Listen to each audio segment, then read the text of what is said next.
High court మూసీపై కీలకమైన వ్యాఖ్యలను చేసింది. మూసీ నది పరివాహక ప్రాంతంలో అక్రమ నిర్మాణాలు తొలగించాల్సిందేనని తీర్పు ఇచ్చింది. మరోవైపు తెలంగాణ ప్రభుత్వం హైడ్రా ఏర్పాటు చేయడం సమర్థనీయమేనని పేర్కొంది. నిర్దిష్ట గడువులోగా ఆక్రమణలపై చర్యలు తీసుకోవాలని హైకోర్టు సూచించింది. ఈ క్రమంలో మూసీ పునరుజ్జీవానికి అడ్డంకులు తొలగిపోయినట్లేనా? కాంగ్రెస్ ప్రభుత్వం చేపట్టిన మూసీ పునరుజ్జీవం ప్రాజెక్టుకు హైకోర్టు తీర్పు ఊతం ఇచ్చినట్లేనా? ఇక మూసీపై ప్రభుత్వం ముందుకు వెళ్లనుందా? ప్రతిపక్షాలు చేస్తున్న ఆరోపణలకు తెర పడనుందా? తెలియాలంటే ఈ స్టోరీ చూడాల్సిందే.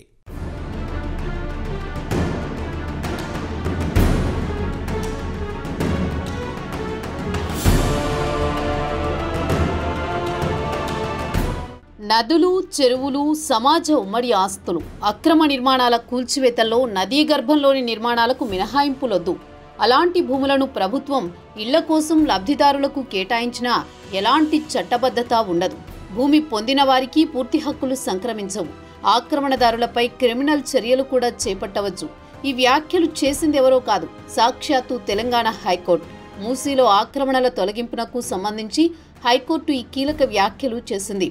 మూసీ నదీ గర్భంలో ఉన్న అక్రమ నిర్మాణాలను ఎలాంటి మినహాయింపులు లేకుండా తొలగించాల్సిందేనని స్పష్టం చేసింది. ఈ క్రమంలో ఉద్దేశపూర్వక ఆక్రమణదారులపై క్రిమినల్ చర్యలు సైతం చేపట్టవచ్చని పేర్కొంది. నదులు, చెరువులు సమాజం మొత్తానికి చెందిన ఉమ్మడి ఆస్తులు అని ఈ సందర్భంగా తెలిపింది. అలాంటి భూముల్లో ప్రభుత్వం ఎవరికైనా ఇళ్ల నిర్మాణం కోసం స్థలం కేటాయించినా ఆ కేటాయింపులకు ఎలాంటి చట్టబద్ధత ఉండదని స్పష్టం చేసింది. ఇళ్ల పట్టాలు స్వీకరించిన వారికి కూడా ఎలాంటి చట్టబద్ధమైన హక్కులు సంక్రమించవని పేర్కొంది. ప్రభుత్వం మూసీ పునర్జీవం ప్రాజెక్టు చేపట్టడంతో బాధితులతో పాటు కొన్ని రాజకీయ పక్షాలు దీనిపై విమర్శలు చేస్తున్నాయి. ఈ దశలో హైకోర్టు ఇలా వ్యాఖ్యానించడం ఇప్పుడు హాట్ టాపిక్గా మారింది.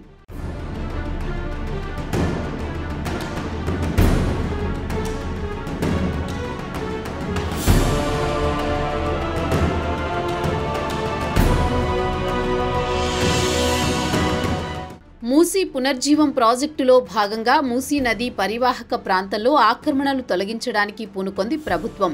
దీంతో మూసీ నది చుట్టుపక్కల అన్ని అనుమతులతో నిర్మించుకున్న తమ ఇళ్లను కూల్చేస్తున్నారని, తమ ఆస్తుల విషయంలో జోక్యం చేసుకోకుండా అడ్డుకోవాలని కోరుతూ పలువురు హైకోర్టులో 46 పిటిషన్లు దాఖలు చేశారు. ఈ పిటిషన్లపై మంగళవారం విచారణ చేపట్టింది హైకోర్టు.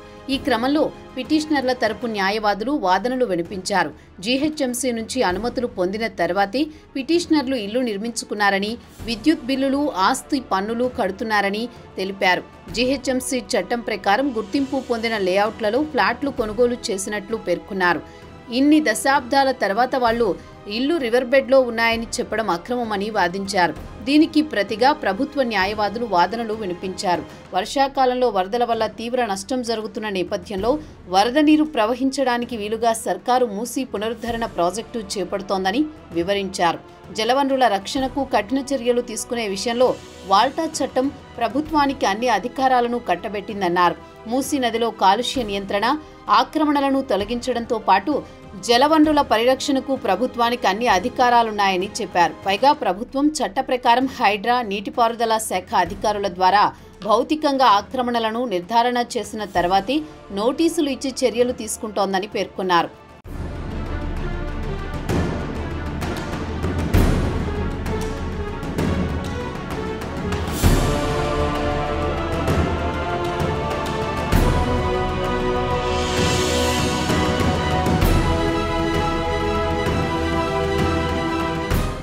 ఇరుపక్షాల వాదనలు విన్న హైకోర్టు తెలంగాణ నీటిపారుదల చట్టం సెక్షన్ 4 ప్రకారం ప్రభుత్వం ఏ అధికారికైనా ఇరిగేషన్ ఆఫీసర్గా నియమించుకోవచ్చునని తెలిపింది.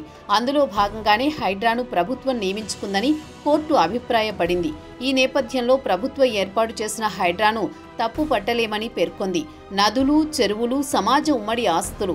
విస్తృతమైన ప్రజా అవసరాల కోసం ప్రభుత్వం వాటికి ట్రస్టీలుగా వ్యవహరిస్తూ వాటిని సమర్థవంతంగా నిర్వహించాల్సి ఉంటుంది.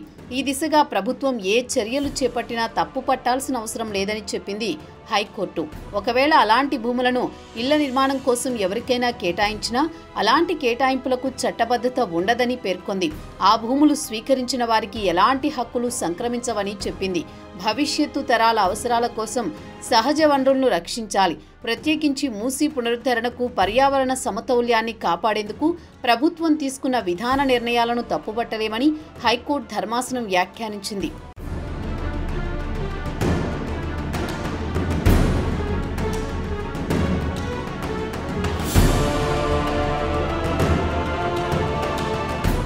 ఈ సందర్భంగా ప్రభుత్వానికి కూడా హైకోర్టు కొన్ని కీలక మార్గదర్శకాలు సూచించింది. రివర్ బెడ్, ఎఫ్టీఎల్, బఫర్ జోన్లో ఉన్న ఆక్రమణదారులకు నోటీసులు జారీ చేసి చట్టబద్ధంగా అక్రమ నిర్మాణాలను తొలగించాలని పేర్కొంది. ఈ విషయంలో సుప్రీంకోర్టు, హైకోర్టు ఇచ్చిన మార్గదర్శకాలను పాటించాలి. మూసీలో ఆక్రమణలు తొలగించడంతో పాటు మురుగునీరు మూసీలో కలవకుండా చర్యలు తీసుకోవాలి. మూసీ ప్రాజెక్టు బాధితుల కోసం సామాజిక, ఆర్థిక సర్వే నిర్వహించి వారికి పునరావాసం కల్పించాలి. ఎక్కడైనా పట్టా, సిఖం పట్టా భూములు ఉంటే వాటికి తగిన పరిహారం చెల్లించి వాటిని భూసేకరణ ద్వారా మాత్రమే స్వీకరించాలని పేర్కొంది. బిల్డింగ్స్ రూల్స్ 2012ను ఖచ్చితంగా అమలు చేయాలని సూచించింది. మూసీలో ఆక్రమణలకు సంబంధించి ట్రయల్ కోర్టులు ఇంజక్షన్ ఉత్తర్వులు ఇచ్చేటప్పుడు గతేడాది హైకోర్టు జారీ చేసిన మార్గదర్శకాలు, హైకోర్టు తీర్పులను పరిశీలించాలని దిగువ కోర్టులకు సూచనలు ఇచ్చింది. ప్రభుత్వ అథారిటీలు, సంస్థలు నిర్వహించే సర్వేను, హద్దులు, గుర్తింపు ప్రక్రియను పిటిషనర్లు లేదా ఇతరులు అడ్డుకోరాదని సూచించింది. సర్వే అధికారులకు తగిన భద్రత కల్పించాలని పేర్కొంది. నదులు, జలవనరులు, కుంటలు, చెరువుల భూములను కబ్జా చేసే కబ్జాదారుల విషయంలో వాల్టా చట్టం ప్రకారం క్రిమినల్ చర్యలు తీసుకోవాలని స్పష్టం చేస్తూ తుది తీర్పు వెలువరించింది.